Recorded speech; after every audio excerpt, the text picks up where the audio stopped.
ఇబ్బంది పెట్టాలన్నట్లుగా కనిపిస్తోందని చెప్పారు. అటు కోట్ల రియల్ ఎస్టేట్ వ్యాపారం చేస్తున్న కంపెనీల దరిదాపుల్లోకి హైడ్రా వెళ్లడం లేదన్నారు. హైదరాబాద్లోని 25 చెరువుల్ని కంపెనీలకు అభివృద్ధి పేరుతో అప్పజెప్పారని, మజ్లిస్ దరిదాపుల్లోకి వెళ్లేందుకు రాష్ట్ర ప్రభుత్వానికి ధైర్యం లేదా అని పాయల్ శంకర్ ప్రశ్నించారు.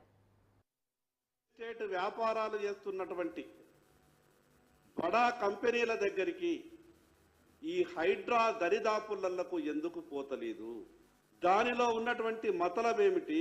ప్రభుత్వం ఒక విషయం మీద చర్యలు తీసుకోవడానికి ముందుకు పోతున్నప్పుడు ముందుగా ప్రజల నమ్మకాన్ని చూరగొనాల. ఈరోజు హైదరాబాదులో 25 చెరువులు, ఒకటి కాదు రెండు కాదు, వేల కోట్ల రూపాయల వ్యాపారాలు చేసుకునేటటువంటి కంపెనీలకు జూలై 2022లో 25 చెరువులను వేల కోట్ల రూపాయల వ్యాపారాలు చేసుకునేటటువంటి కంపెనీలకు అభివృద్ధి పేరుట దారాదత్తం చేసింది. వాళ్ళకి ఏమని దారాదత్తం చేసిందంటే, ఈ చెరువులన్నీ పనికి రాకుండా ఉన్నాయి, ఈ చెరువులను కార్పొరేట్ సోషల్ రెస్పాన్సిబిలిటీ పేరు మీద మీరు చెరువులని సుందరీకరణ చేయండి, సమాజానికి మీ వంతు సహకారం అందించండి అని ఒక మాట చెప్పి, కానీ లోతుగా దాన్ని పరిశీలిస్తే దాంట్లో ఉన్నటువంటి మతలబ్ ఏంటంటే, సంబంధిత కంపెనీలకు ఆ చెరువులను అప్పగించారు.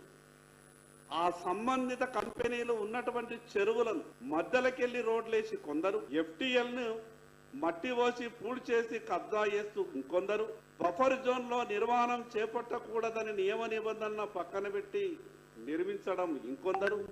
ఈ రకంగా చెరువులు కబ్జాకు గురైతే ఈ హైడ్రా ఆ పెద్ద పెద్ద కంపెనీల దగ్గరికి, బడాబాబుల దగ్గరికి, దరిదాపులకు ఎందుకు పోతలేదు?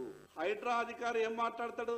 పత్రికా మిత్రులు అడిగినటువంటి సందర్భంలో హైడ్రా అధికారి గారు ఏం మాట్లాడతారు అంటే, మేము వాటిని పరిశీలిస్తున్నాం, వాటిని కూలగొట్టడానికి ఇది సమయం కాదు కదా అని మాట్లాడతారు. అసలు నిజంగా వాళ్లకు నోటీసులైనా ఇచ్చిండ్రా అని రాష్ట్ర ప్రజలకు ఈరోజు అనుమానం ఉన్నది.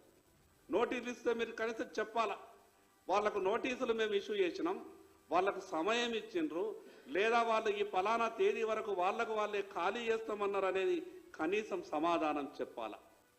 ఈరోజు క్లియర్గా కనిపిస్తూ ఉన్నది, చెరువు మధ్యలో ఇంత పెద్ద కాలేజీని కడితే ఈ ప్రభుత్వం ఏం చేస్తున్నట్టు అంటే, ఇక్కడ MIM పార్టీ నడి చెరువుల కట్టిన 10 ఎకరాలని కబ్జా చేసిన